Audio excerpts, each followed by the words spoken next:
बेलों को लेकर अपने घर के लिए निकल जाता है। कुछ देर चलने के बाद वो अपने बेलों के साथ अपने घर पहुंच गया।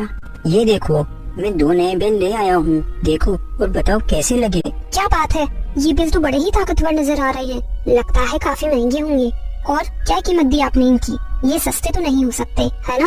हाँ, तुम्हारा कहना बिल्कुल सही है। ये बेल जवान और ताकतवर है, इसीलिए मुझे इनके लिए मेरी सारी जमा पूंजी देनी पड़ गई। लेकिन ये हमारी खेती और हमारे आने जाने के लिए लंबे समय तक काम आएंगे। आप जिस व्यापारी से इन बेलों को लेकर आए हो, तो आप उसी व्यापारी से अपनी इस पुरानी बेल की बात कर लेते। तुम अपनी फालतू की बातें बंद करो। जब तक ये या मैं मर नहीं जाते तब तक हम साथ रहेंगे। आगे से तुम इसके बारे में कुछ नहीं बोलोगी। ठीक है, लेकिन अपने सारे पैसे तो इन बेलों पर ही खर्च कर दिए। अब आप खेत के लिए बीज कैसे लेकर आओगे? कहाँ से आएंगे अपने पास पैसे? और इस साल बारिश नहीं हुई तो अपन क्या करेंगे? अरे इसकी चिंता तुम मत करो, मैं आज ही अपने गांव के सेठ हीरालाल से कुछ पैसे उधार ले लूंगा और उनसे बीज ले आऊंगा और थोड़े पैसे जमींदार को देकर अपने खेत के लिए पानी ले लूंगा।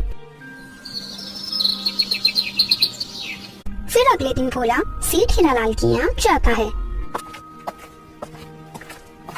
सेठ जी, आप मुझे कुछ पैसे उधार दे दीजिए, मैं इस बार की खेती करके आपके पैसे लौटा दूंगा। मेरे पास जो भी पैसे थे मैंने उन पैसों से 2 नए बेल खरीद लिए। अब मुझे बीज लेने के लिए और पानी के लिए पैसे चाहिए और मैं पानी के लिए जमींदार जी को कुछ पैसे दे दूंगा और उनकी नहर से अपने खेत के लिए थोड़ा पानी ले लूंगा। भोला की ये बात सुनकर सेठ हीरालाल बहुत गुस्सा हो जाता है। भोला, तुम अपनी औकात से बाहर बात कर रहे हो। अगर तुम्हें 10,000 रुपए चाहिए तो तुम्हें अपने दोनों बैल मेरे पास गिरवी रखने होंगे। लेकिन सेठ जी, मैं खेतों में बीज डालने के बाद आपको मेरे दोनों बैल दे जाऊंगा। ठीक है भोला, तुम शाम होने तक ये दोनों बैल मुझे खुद ही दे जाना, वरना मेरे आदमी तुमसे ये बैल लेने आ जाएंगे। लेकिन बेचारे भोला के पास और कोई दूसरा रास्ता नहीं था, इसलिए भोला अपने बैलों को देने के लिए राजी हो जाता है और सेठ से पैसे लेकर वहाँ से चला जाता है।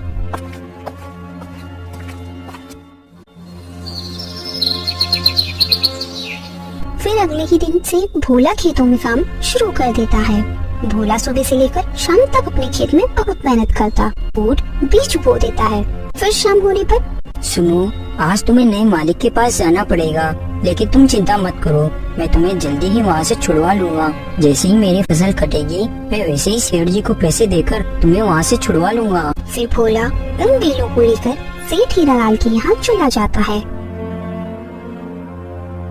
और हीरालाल को दोनों बेलों को देकर वापस अपने घर चला जाता है।